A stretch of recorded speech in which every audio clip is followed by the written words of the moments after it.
Unreal Engine 5.6 has introduced a lot of interesting tweaks and changes to the animation tools.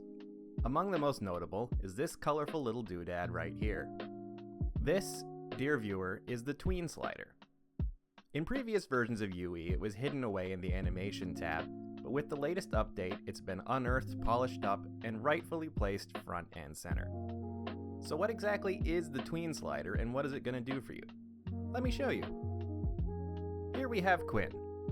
I've got a couple keyframes applied to the body control, which we have visible here in the Sequencer Curves panel. Now let's suppose I'd like to adjust this curve a little. I can just go ahead and grab this keyframe in the middle and drag it up or down to favor one pose over the other. But let's try using the Tween slider to accomplish the same thing.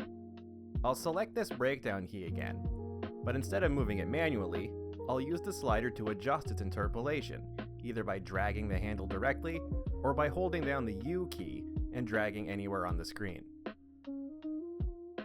As you can see, moving the slider to the left causes this key to adjust its Y value to match its neighboring key on the left, and it does the same thing on the right side.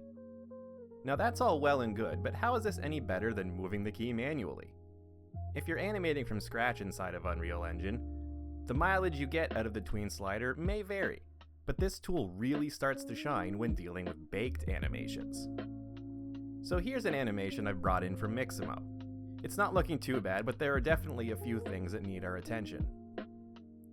Still feel like moving these around manually? Who's got time for that? Let's give the Tween slider a try. Let's select our keys and get tweening and see what happens. As you can see, the slider adjusts all these values proportionally. This gives you a lot of control over the shape of your curve, no matter what state it's in. If you look to the left of the slider, you'll see it's in its default mode, which is called Blend Neighbor. Like we saw previously, this mode will simply bring the value of the selected keys closer to either the previous neighbor or the next one. Let's check out some of the other modes by selecting one from this drop-down menu or by hitting Shift-U. The next mode is called Push-Pull. What this is going to do is attempt to force your keys to conform to a perfect interpolation between the two neighbors. Dragging to the left will pull all your keys towards a linear curve, while to the right will kind of do the opposite and push the values further away from that line, exaggerating the curve. Blend Ease will conform your curve towards an ease in or ease out shape. Take note of how this mode will even fix random bits of noise that I've added here. Move Relative is pretty simple. It will maintain the values of your selected keys relative to each other, which basically means the shape of your curve won't change. Now, Time Offset is a little tricky. The slider is going to offset the phase of the curve. Take a look at how the overall shape of the curve is kind of moving through the keys like a wave. This is not quite the same thing as grabbing them and physically dragging them along the x-axis, since the Tween slider is only able to change Y values. Smooth Rough is pretty self-explanatory.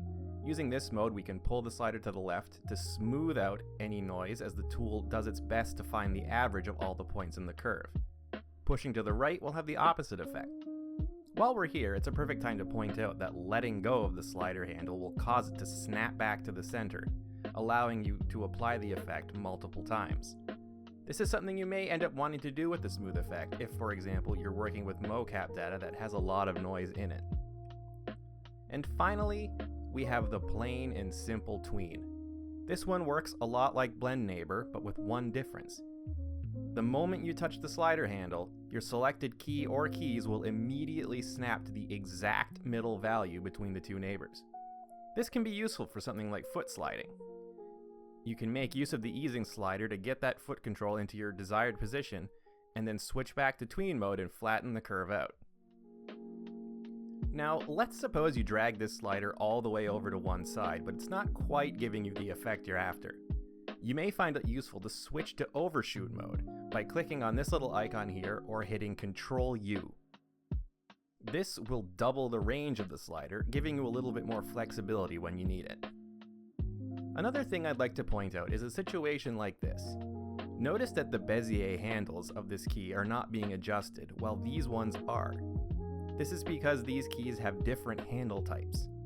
If you find this happening, that's most likely the cause. So I hope I've given you a satisfying glimpse of the potential of this tool, and perhaps you can see how you might be able to make use of it in your own projects. Thanks for watching, and happy animating!